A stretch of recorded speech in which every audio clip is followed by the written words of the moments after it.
Kiai Bagus Ngarpah. Tokoh ini merupakan seorang pujangga, sastrawan, dan abdi dalam ulama Kasunanan Surakarta yang pada tahun 1905 telah mendirikan lembaga Islam pesantren di lingkungan keraton. Meski saat itu sangat diancam oleh penjajah Belanda. Pemikirannya luas, sosoknya bijak. Berkat keluasan ilmunya, beliau melahirkan tulisan-tulisan dalam bentuk karya sastra seperti Quran Jawi, terjemah Quran beraksara Jawa, dan banyak kitab-kitab lainnya yang tersimpan di Museum Surakarta. Setelahnya, beliau tidak diketahui keberadaannya karena menyembunyikan jati dirinya akibat dicari oleh Belanda. Namun siapa sangka di Desa Pangkur, Kabupaten Ngawi terdapat makam tokoh Mbah Kiai Ngarpah yang juga menggoreskan kisah perjuangan dan meninggalkan bukti otentik berupa kitab Quran Jawi dan kitab fikih tulisan tangan yang diduga kuat merupakan karya asli Mbah Ngarpah. Ahli waris dan keluarganya juga mengisahkan sosok beliau yang selama ini terpendam. Diteliti kitab-kitabnya termasuk jenis kertasnya akan dicocokkan dengan karya-karya Mbah Ki Bagus Ngarpah yang ada di Solo. Pemerhati dan peneliti sejarah kini melengkapi kisah Kiai Bagus Ngarpah yang beberapa karyanya sempat belum selesai ditulis ketika masih di lingkungan keraton. Bagaimanakah kisah selengkapnya?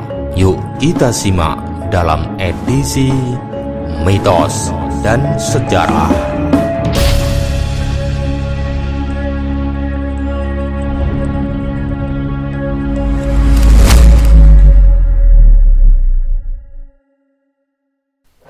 Sejarah Kiai Bagus Ngarpah. Rekam jejak perjuangan serta manuskripnya di Pangkur Ngawi.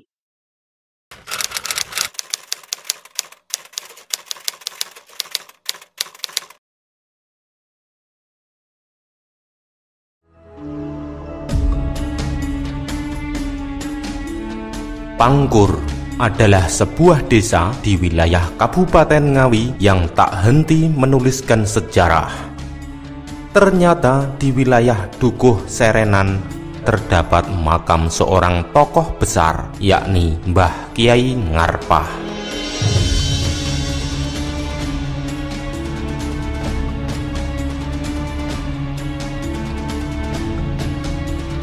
Mbah Kiai Ngarpah adalah seorang tokoh pujangga, sastrawan, dan ahli tafsir yang berasal dari lingkungan Kasunanan Surakarta.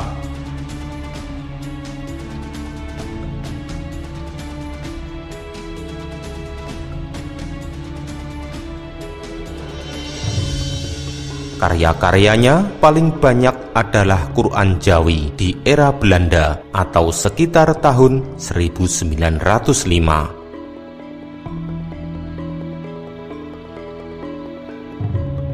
Beliau memang menjadi tokoh paling dicari oleh Belanda, sehingga sering berpindah-pindah tempat dan terakhir mukim di wilayah Dusun Serenan, Desa Pangkur, Kecamatan Pangkur, Kabupaten Ngawi. Keberadaan jati dirinya memang disembunyikan, hanya keluarga dekat dan ahli warisnya yang mengetahui siapa sebenarnya Mbah Ngarpah dan sepak terjangnya dalam penyebaran agama Islam serta perlawanannya melalui pendidikan agama. Inilah yang menjadi cikal bakal nama Dusun Serenan ini.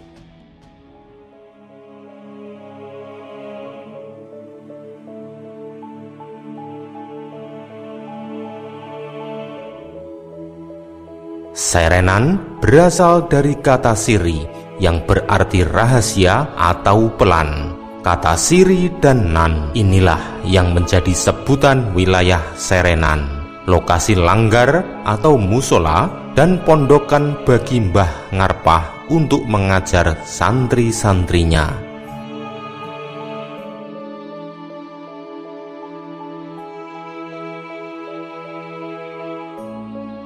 Namun, jika Anda seorang pemerhati dan penikmat sejarah, tentu Anda tak asing dengan Kiai Bagus Ngarpah di Keraton Solo. Ya, karya-karya dan manuskrip berupa kitab Quran Jawi memang masih dirawat di sana. Tetapi, apakah Mbah Kiai Ngarpah ini sama dengan Kiai Bagus Ngarpah di Solo? Apakah Mbah Ngarpah di Pangkur ini juga mempunyai peninggalan atau manuskrip? Bagaimanakah perjalanannya? Sebelumnya, mari kita ulas biografi Kiai Bagus Ngarpah.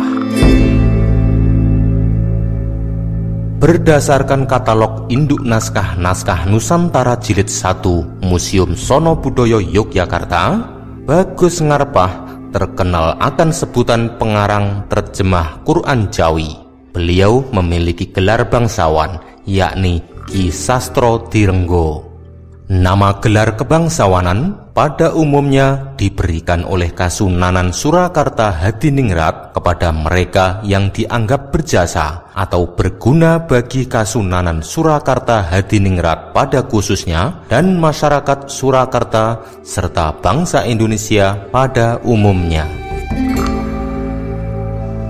Tokoh yang satu ini tercatat sebagai salah satu orang yang mempunyai peran penting dalam mendirikan Madrasah Mambaul Ulum Surakarta. Mambaul Ulum adalah lembaga pendidikan Islam formal tertua di lingkungan Kasunanan Surakarta. Semua lembaga pendidikan di Surakarta pada masa itu mengambil bentuk pesantren. Mambaul Ulum merupakan lembaga pendidikan resmi yang dikelola dan dibiayai pemerintah Kasunanan Surakarta. Lembaga ini diresmikan berdiri pada hari Ahad 20 Jumadil Awal tahun alif 1835 atau 23 Juli 1905. Menurut tulisan Kuntowijoyo, Mambaul Ulum juga dimaksudkan untuk menampung anak-anak abdi dalam pamutihan, khatib, ulama, perdikan, juru kunci, suranata, dan sebagainya, termasuk bukan anak-anak pejabat. Berdirinya Mambaul Ulum ini ditentang Belanda dan beberapa tokoh intern. Belanda menganggap pesantren ini sangat berbahaya dan mengancam kekuasaan Belanda. Berdirinya Mambaul Ulum pada tahun 1905 pada dasarnya tidak bisa dipisahkan dari peran Pakubuwono X. Mambaul Ulum adalah sebuah simbol perlawanan jihad Pakubuwono X terhadap Belanda. Berkat kelincahan dan keluasannya dalam bermusyawarah, akhirnya pesantren Mambaul Ulum tetap berdiri namun diawasi oleh Belanda dengan ketat. Kiai Bagus Ngarpah dalam perkembangannya menjadi ulama di Keraton Kasunanan, berperan sebagai pemangku persoalan dalam urusan agama Islam dan penyebaran agama Islam di lingkungan Keraton Surakarta, ditandai dengan diakuinya abdi dalam ulama sebagai pegawai kerajaan. Karya-karya Ki Bagus Ngarpah antara lain Tafsir Jalalain basa Jawi alus huruf Arab, Quran Jawi terjemah Al-Quran dalam bahasa Jawa menggunakan aksara Jawa, Kawruh Ushuluddin terjemah kitab dalam bahasa Jawa yang ditulis menggunakan huruf aksara Jawa. Isinya menjelaskan tentang adanya Allah dan Rasulullah sebagai bukti nyata yang dapat diterima oleh akal. Di masa itu pun membawa dampak dalam khutbah Jumat. Ketika khutbah pun bahasa yang disampaikan adalah bahasa Jawa, di samping juga bahasa Arab. Dalam hal ini sangat mudah diterima oleh masyarakat. Untuk jumlah karya-karyanya memang tidak diketahui pasti, karena di masa itu pengaruh penjajahan Belanda sangatlah kuat, sehingga membuat catatan-catatan tentang beliau dan sepak terjang serta perjuangan pengajaran Islamnya menjadi target buruan Belanda. Setelahnya, Kiai Bagus Ngarpah tidak diketahui di mana keberadaan beliau. Banyak yang mengkisahkan bahwa beliau bergabung dengan Laskar Pangeran Diponegoro untuk melawan penjajah Belanda. Nah, sekarang kita tinggalkan sejenak kisah Kiai Bagus Ngarpah Keraton Surakarta. Kita menuju Pangkur Ngawi, yang di sana terdapat makam Mbah Kiai Ngarpah, ahli waris beliau, dan peninggalan manuskrip-manuskripnya yang juga berupa kitab kuno. Setelahnya, barulah Anda komparasikan.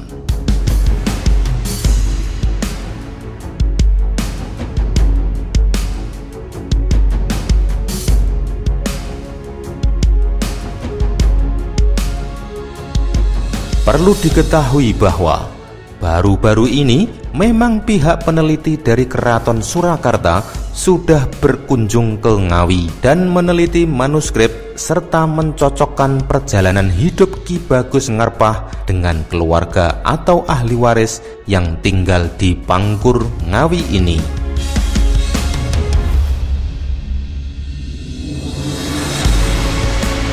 Kita menuju ke makam Mbah Kiai Ngarpah yang nantinya kita akan ditemani salah satu dzurriyyah atau keturunan Mbah Kiai Ngarpah, Pak Sarjono namanya. Makam ini berada di makam umum Desa Pangkur. Posisinya berada tepat di tengah-tengah pemakaman umum.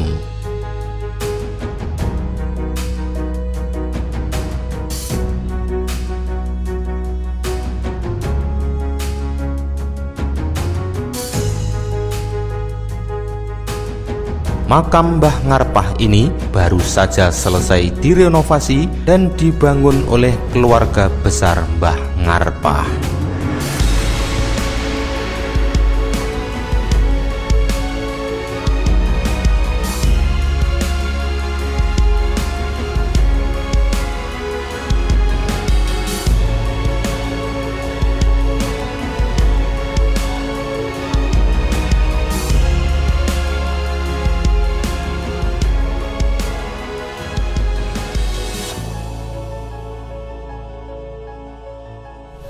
Jadi gini, cerita yang kami dapatkan dari silsilah keluarga itu bahwa beliau Mbah Ngarpah itu dulunya menurut cucu beliau, ya, jadi masih ada keturunan kedua, ya, ketiga atau kedua itu, cucu beliau menyampaikan kepada keluarga-keluarganya bahwa intinya Mbah Ngarpah itu konon katanya beliau itu adalah bagian dari prajuritnya Diponegoro.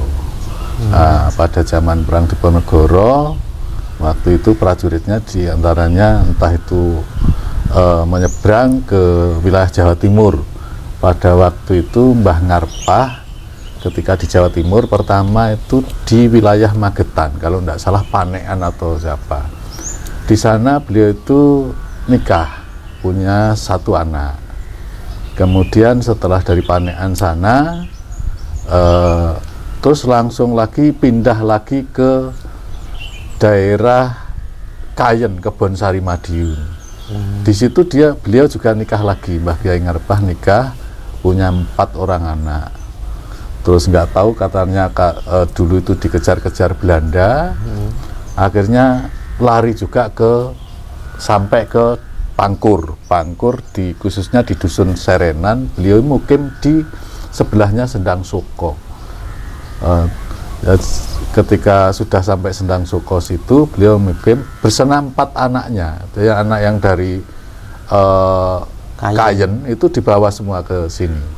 Tapi yang 2 akhirnya tinggal lagi di Kayen, yang 2 di sini. Terus di sini akhirnya punya tambah anak lagi. Nggak tahu anaknya berapa, 4 atau berapa itu yang tambah ketika sudah bermukim di sini. Di antaranya itu termasuk masih mbah saya. Jadi Mbah Samad namanya. Itu jadi saya itu cucunya Mbah Samad. Mbah Samad itu putranya, anak ragilnya dari Mbah Ngarpah. Nah, Mbah Ngarpah ketika di sini ini dulu dia itu di samping mendirikan musola, karena orang dari Jawa Tengah penduduk di lingkup Pangkur ini belum ada yang nggak tahu ya, belum ada yang mengenal agama Islam atau apa. Dia yang pertama kali syiar Islam di sini. Nah, terus itu cerita dari cucunya, dari silsilahnya. Dulu berasal dari Jawa Tengah, entah itu dari Wonosobo atau dari Kedu. Itu ceritanya seperti itu. Setelah itu kita kemarin itu malah kedatangan tamu.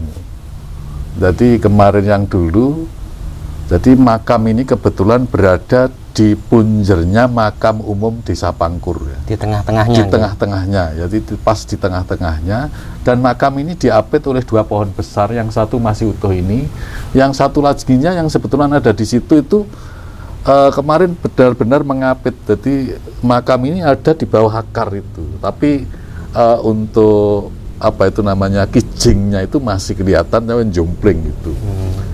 Terus beberapa waktu yang lalu musim hujan itu roboh pohon yang satu. Dua-duanya pohon beringin, nggih? Enggak, yang satunya seperti pohon apa ya, kepoh atau apa itu. Bukan pohon beringin, yang satunya kepoh. Ini sepreh, ini bukan beringin. Oh gitu. Jadi terus ketika itu roboh, akhirnya ini terbalik itu. Menimpa kijingnya. Ya, kijingnya terbalik. Nggak tahu itu setelah pohon itu roboh, tidak jauh hari setelah pohon itu roboh, kita kedatangan tamu dari Solo, dari Perpustakaan Radia Pustaka Solo, miliknya keraton gitu. Miliknya Keraton Solo. Itu yang hadir ketua perpustakaannya dan juga disertai oleh satu orang peneliti Islam, sejarah Islam, namanya Pak Hadi waktu itu. Jadi datang di sini sekitar jam 4 sore, kemudian maghrib di sini. Setelah itu beliau itu mencari silsilah tentang Mbah Ngarpah ini. Kemudian Mbah Ngarpah itu punya musola yang kebetulan masih ada peninggalan kitab-kitabnya. Akhirnya oleh Pak Hadi itu diteliti kitab-kitabnya, termasuk jenis kertasnya, akan dicocokkan dengan karya-karya Mbah Ki Bagus Ngarpah yang ada di Solo. Yang ada di Solo, apakah ini ada kecocokan kitab yang ada di sini dengan yang di Solo itu? Mohon maaf sebelum dilanjut, mungkin Ki Bagus Ngarpah yang di Solo itu sama dengan Mbah Ngarpah ini ya? Itu yang kita belum tahu ya. Cuma memang Ki Bagus Ngarpah di Solo itu makamnya tidak ketahuan sekarang itu di mana. Oh gitu. Jadi dari hanya karyanya Solo, saja yang ada peninggalan karya-karyanya saja itu yang ada di sana. Kebetulan di sini juga ada karya-karya kitabnya Mbah Ngarpah itu.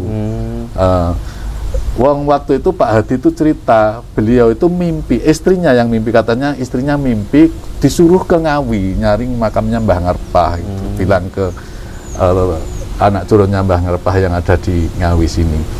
Terus ketika itu kita antarkan ke musola di mana dulu Mbah Ngarpah tinggal ngajar Islam di situ.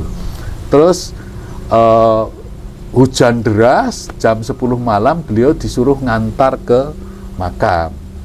Akhirnya melaksanakan doa bersama di makam dari perwakilan Museum Radia Pustaka Solo, Pak Hadi dengan keluarganya Mbah Ngarpah itu ke makam sini. Terus ketika beliau itu mau kundur, minta agar tolonglah makam ini dirawat karena beliau penyiar Islam. Akhirnya makamnya dirawat oleh keluarga Mbah Ngarpah seperti ini. Jadi secara silsilah itu sebetulnya kalau menurut keluarga keluarganya Mbah Ngarpah yang kebetulan masih cucunya, beliau itu katanya dulunya prajuritnya Diponegoro, terus dikejar-kejar Belanda, lari ke Magetan, lari ke Madiun, terus terakhir itu beliau mukim terakhir di Pangkur yang kebetulan ada di Serenan itu. Tapi yang jelas dulu ada yang ada dari keluarga Mbah Ngarpah itu yang ke Solo mau melihat peninggalan kitabnya Mbah Ngarpah. Itu. Terus di sana akhirnya ditanya, karena tidak boleh masuk waktu itu, tidak boleh masuk. Akhirnya ditanya dari saya dari keluarga Mbah Ngarpah yang kebetulan ingin tahu tentang kitabnya Mbah Ngarpah. Terus dari Solo, kebetulan dari kepala perpustakaan itu ketemu Pak Hadi, dan Pak Hadi istrinya juga mimpi kalau disuruh nyari makamnya Mbah Ngarpah itu di Ngawi. Apakah ada kecocokan antara Bagus Ngarpah Pujangga Keraton Solo dengan Mbah Kyai Ngarpah yang ada di sini? Itu kita tidak tahu.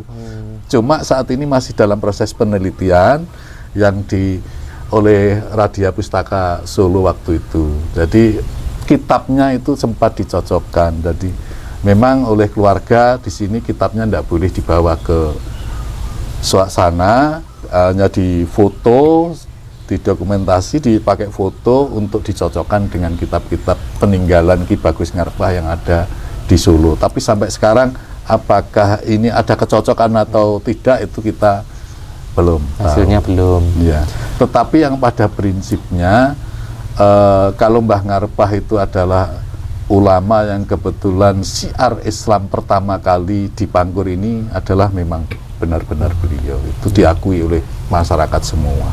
Karena dulu itu juga Mbah Ngarpah itu katanya di sini juga sembunyi-sembunyi dari Belanda, ya mungkin tidak, agar tidak terekspos secara luas kan, memang dia sengaja menyembunyikan dirinya, sejatinya siapa? Ya, menyembunyikan jati dirinya agar tidak ketahuan Belanda pada waktu itu. Itu cerita dari cucunya. Kalau masyarakat sini mengenal Mbah Ngarpah ini Pak, ya. Biasanya kan waktu dulu dikejar-kejar Belanda mungkin pakai nama lain. Kalau di sini memang mengenalnya juga Mbah Ngarpah seperti itu Pak? Nggih. Atau punya nama lain? Tetap Mbah Ngarpah. Jadi namanya Mbah Ngarpah itu. Cuma kan memang di sini tempatnya masih tersembunyi. Dulu beliau itu konon katanya menurut keluarga itu punya kerbau itu banyak sekali. Ini sebelumnya apakah masyarakat Pangkur ini juga menyadari Pak bahwa Mbah Ngarpah ini bukan orang sembarangan? Awalnya itu menyadari apa enggak, apa hanya ulama begitu saja?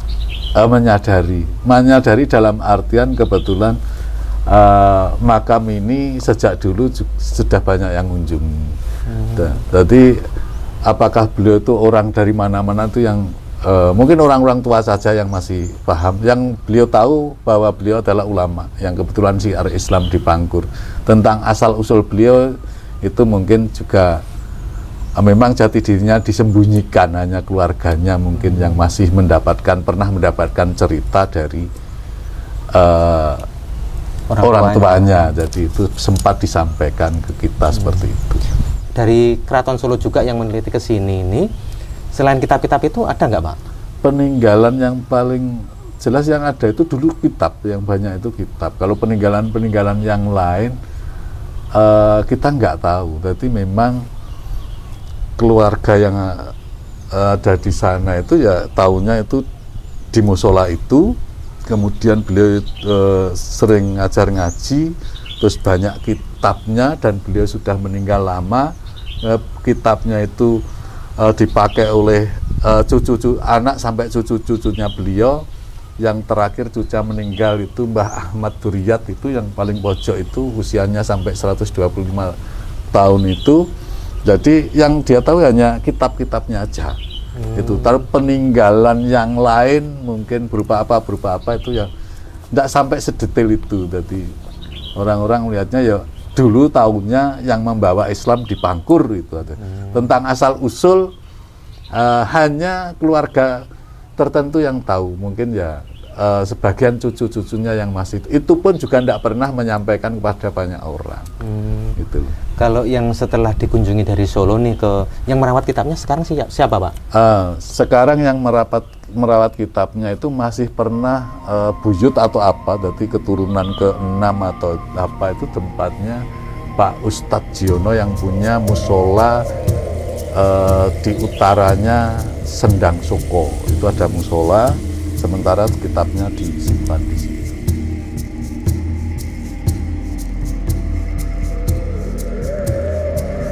Kita menuju rumah Pak Ustadz Ahmad Jiono yang beliau masih merawat kitab Quran Jawi tulisan tangan Mbah Ngarpah.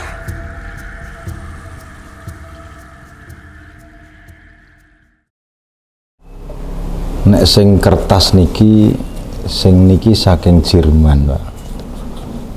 Sing iki kertas iki kok Jerman, nah sing iki Deluwang iki kok Ponorogo. Iki jenenge Deluwang jarine Museum Solo. Nah, jadi saat ini saya bersama Pak Ahmad Mujiono. Pak Ahmad Mujiono yang alhamdulillah menika tasik duriyahipun banget, Pak. Iya betul ya. Jadi urutannya kan Mbah Ngarpah sampai medun dugi kula niku pun Wareng. Wareng. Dan ini adalah kitab peninggalannya dari Mbah Ki Bagus Ngarpah. Ini berupa nopo to Pak niki? Tafsir. Kitab tafsir Jalalain tapi ditulis dengan tangan bukan cetakan. Jadi tulisannya ini tulisan tangan dari Mbah Ngarpah dan sangat bagus tulisannya seperti cetakan. Ya. Seperti cetakan dan berwarna juga. Berwarna ada hitam dan merah. Ini hotnya juga bagus sekali. Tapi niki mboten enten petunjuke surat nopo ngoten nggih. Mboten enten. Kalih takrib, Pak, kinten-kinten niku. Jadi sebenarnya peninggalan dari Mbah Ngarpah itu berupa sastra-sastra kitab karena beliaunya terkenal pujangga nggih. Iya, pujangga Keraton Solo. Pujangga keraton dan peninggalannya ya pastinya berupa tulisan-tulisan, ada mungkin pemikiran-pemikiran beliau dan juga tafsir-tafsir. Dan ini kalau semuanya gundul. Ya. Mbah kula Mbah Duriyat niku rak Mbah Yud. Nggih. Gadai musola, terus kitab niki disimpen teng imaman karena enggak dirawat oleh saudara-saudara supados didekek teng daleme kula kersane terawat. Dadi Mbah Duriyat niku putrane Mbah Ngarpah. Sebenarnya saya ingin membaca ini, tapi karena kemampuan yang sangat terbatas, nanti malah menjadikan sesuatu yang salah. Jadi niki sing disimpen teng imaman terus dirawat niku. Jadi peninggalannya kan tinggal 2 niki. Tapi teng Solo nggih enten peninggalannya. Jadi kalau yang versinya dari Solo niki bahanipun kertas saking Jerman. Jerman apa Londo ngoten nggih? Jerman sing niku. Jerman. Nggih, nek niki Deluwang saking Ponorogo, terkenal Ponorogo kaya kulit ning dudu kulit. Nah niki rek kaya enek serate kaya kulit, Pak. Ning dudu kulit. Nek niki sing kang tafsir nggih. Nggih. Tapi niki sempat dipun maknani niki, Pak. Niki sinten nggih? Niki mbae kula mbon ngertos sampun entene ngeten niku. Karena riyen niki gak enek Pak sing wani buka ngeten iki gak enek. Jarine mbae iki malati. Tapi niku dadi ning dhuwur imaman ya kantek reguwet wis gak enek sing wani buka nek ra turune. Untuk Anda semuanya jangan salah paham, maksudnya tidak boleh membuka itu justru mungkin nek pas waktu riyen tinggut jak-jakan angger wong buka. Nah, niku gampang rusak. Disaksikan sampai sekarang. Nggih. Nggih. Berkahe dianggap niki barang sakral, sakral akhirnya kita semuanya bisa melihat. Dan ini semuanya tanpa harokat. Artinya nopo? Artinya bahwa Mbah Ngarpah itu memang betul-betul orang yang paham betul tentang nahwu sorof. Gak mungkin seorang penulis itu mampu menulis sedemikian hebatnya, tapi dia tidak tahu nahwu sorof. Pasti dia sangat ahli di bidangnya itu. Bahkan karena seorang pujangga, karangan-karangannya yang di Solo itu banyak, berarti pemikirannya juga luar biasa. Ya, dari Museum Solo ada perwakilan tindak mriki ngendikane nggih cocok. Di manuskrip mriki kalih mriku enten Quran Jawi namine. Jadi cocok dari tulisannya kalih anune niku nggih cocok ngoten. Untuk halamannya juga tidak ada. Halaman 1, 2, 3 itu enggak ada. Yang tafsir Bismillahirrahmanirrahim ini wonten mboten niki halaman itu. Ngapunten kula niki nggih mboten nate mbikahi. Mboten enten ngoten. Halaman nggih mboten enten.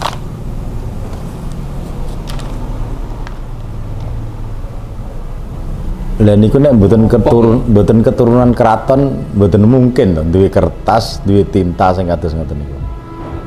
Mbah Kiai Ngarpah memang sangat dikenal oleh masyarakat Mangkur, khususnya Dusun Serenan, sebagai pengajar para santri. Di rumahnya, beliau mendirikan musola atau langgar yang setiap hari untuk mengajar ilmu agama Islam. Hal ini juga diteruskan oleh putra-putra beliau sesudahnya. Kitab yang beliau tulis juga diwariskan turun-temurun kepada generasi beliau.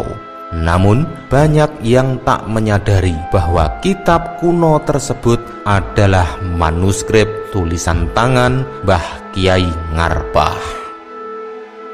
Para santri yang sempat mengaji di sana sering melihat kitab ini yang berbahan tak biasa. Mereka baru menyadarinya ketika peneliti dari Keraton Surakarta berkunjung ke Serenan dan menguji keaslian dan riwayat kitab baru-baru ini.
Assalamualaikum.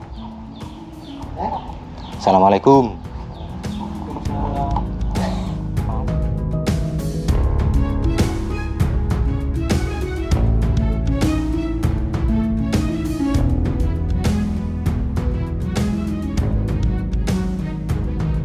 Mbak, Salam. salam. Salam. Oke, Gusti Allah maring slamet kula jenengan. Amin, amin, Mbak. Riyen niku Mbah Ngarpah niku critane para sepuh kula niku yoga tiyang king Yogya jaman Londo prayon teng Medion gadah yoga setunggal niku kira niku lha niku griyane tasik niku asli mbah kula sing king Kayen ngoten. Sing Mbah anu niku. Nggih sing king Kayen niku. Lah lajeng enten mriki niku yogane sedaya niku 9. Sing 9 niku mbok menawi mawon mboke niku 3 ning ingkang wingking piyambak niku nggih nganakne maratuwa kula niku Mbah Duriat satunggalane niku lajeng sing wingking piyambak anu tiyang sepuhe DPR nika Mbah Samad ngoten critane niku. Berarti Mbah Duriat kalih Mbah Samad niku tunggile nggih. Nggih, tunggile tiyang 9 niku tunggile tunggal jago taun gampangane. Nggih. Dase tunggak tiyang sepuhe tiyang 9 niku nggih namung Mbah Ngarpah piyambak niku ngoten. Lajeng niki dugi manggong nika nggih yasane Mbah Ngarpah dugi niku preset niku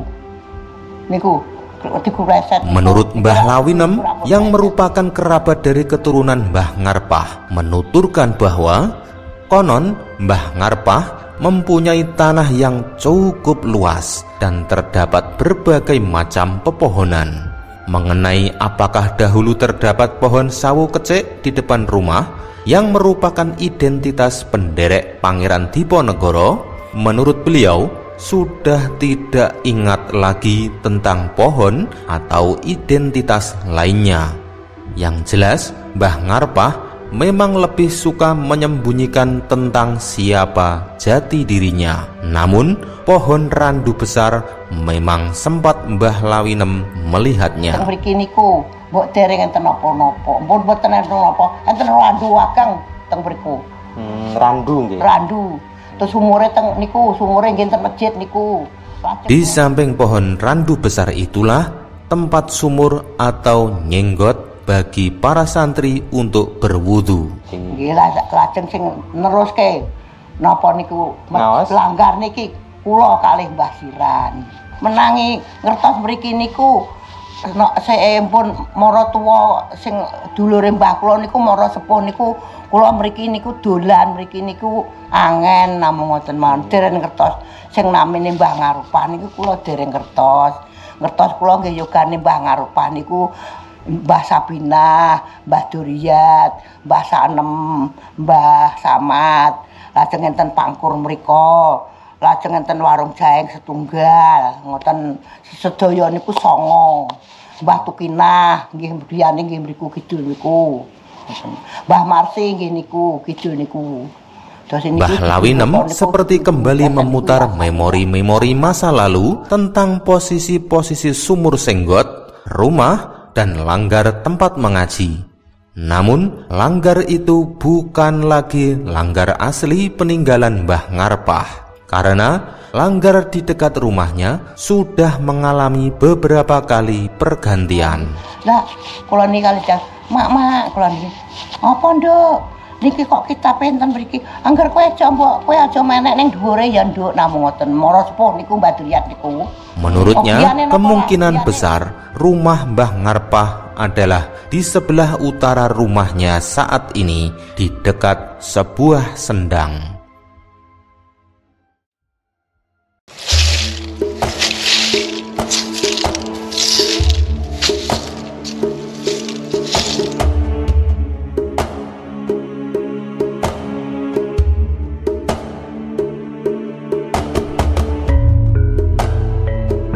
Makam Mbah Kyai Ngarpah kini telah dibangun dengan baik. Batu batanya berciri klasik. Suasananya nyaman untuk diziarahi.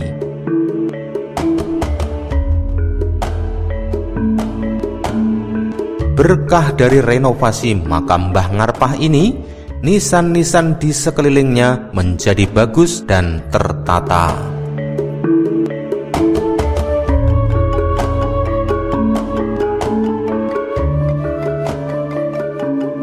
Mengapa makam ini kebetulan dibangun secara agak luas gini? Kebetulan juga ini digunakan sering digunakan ziarah oleh teman-teman dari Nahdlatul Ulama, kadang juga Banser. Terus kalau pas hari santri juga kebetulan itu ziarah dari pengurus-pengurus NU itu keliling dari desa-desa termasuk juga yang ada di sini. Tapi secara rutinan malam Jumat itu teman-teman dari Banser itu masih sering melakukan kegiatan seperti ini, termasuk kebetulan orang-orang dari lain daerah yang terkadang kita tidak tahu siapa tapi kebetulan juga ziarah ke sini. Di sebelah barat makam Mbah Kyai Ngarpah merupakan makam dari lurah atau kepala desa Pangkur yang terdahulu. Makam ini ditandai juga dengan pagar dan terawat dengan baik.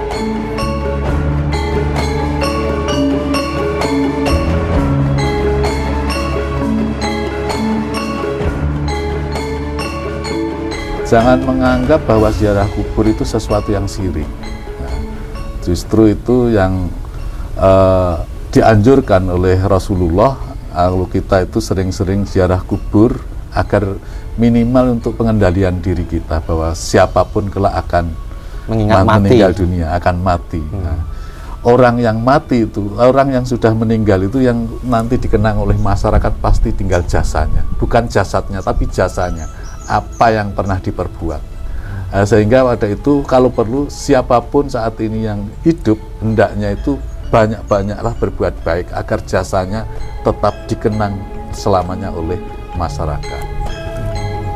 Saya adalah salah satu dari beberapa santri alumni yang pernah mengaji di Musola Baitul Amin, yang dimana musola tersebut adalah musola pribadi miliknya Mbah Kungsiran. Mbah Kungsiran tersebut itu adalah cucu dari Kiai Mbah Arofah. Jadi pada saat itu tahun 1995, di saat saya dan teman-teman ngaji itu seusia SD, masih SD, ngaji di situ. Kebetulan Mbah Kungsiran juga sebagai ustadznya dan dibantu ustadz-ustadz lainnya juga.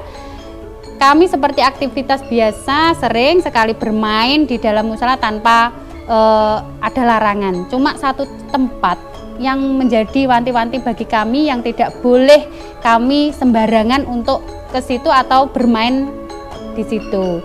Saya ingat betul di tempat imam itu di sebelah atasnya itu ada tempat untuk menaruh kitab-kitab. Di situ salah satunya itu ada tempat yang ditaruh di sebuah wadah plastik yang di situ memang jarang sekali lah anak-anak mengambil atau bagaimana, karena Mbah Kungsiran sendiri sudah wanti-wanti nggak boleh megang itu atau nggak boleh buat mainan atau apapun pokoknya mengenai barang yang ada di situ.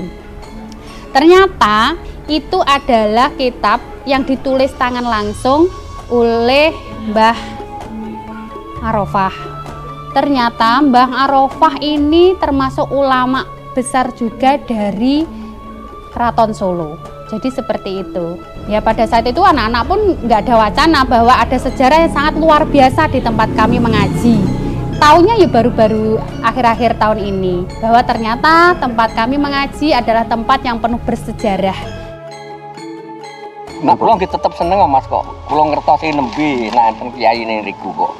Waune nggih mboten enten ngoten niku. Jenengan mboten nyono nggih nek niki. Nggih mboten nyono nek enten tiyang apik teng mriki ini mboten nyono tiyang berjuang. Kisah panjang Mbah Kiai Ngarpah telah membawa kita untuk kembali meneladani betapa luar biasanya perjuangan beliau dalam mengajar ilmu agama Islam, perjuangan mencerdaskan santri untuk melawan kebodohan dan penjajahan Belanda. Beliau sangat rendah hati meski beliau tokoh yang berada. Beliau lebih suka dikenal sebagai orang biasa meski sebenarnya adalah orang besar. Semoga kita dapat mengambil hikmahnya.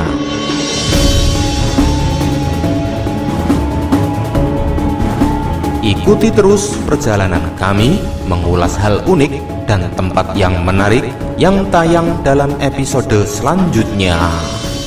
Sampai jumpa.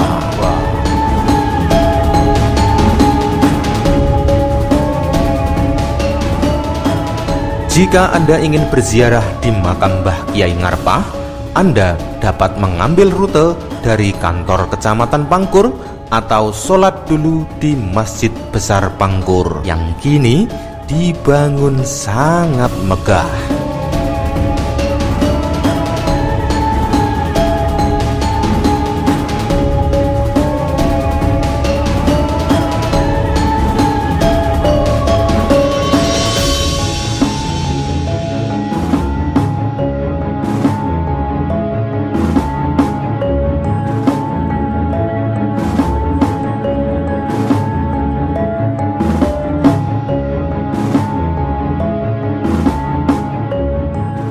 Jangan lupa kulineran juga di Malioboro-nya Pangkur.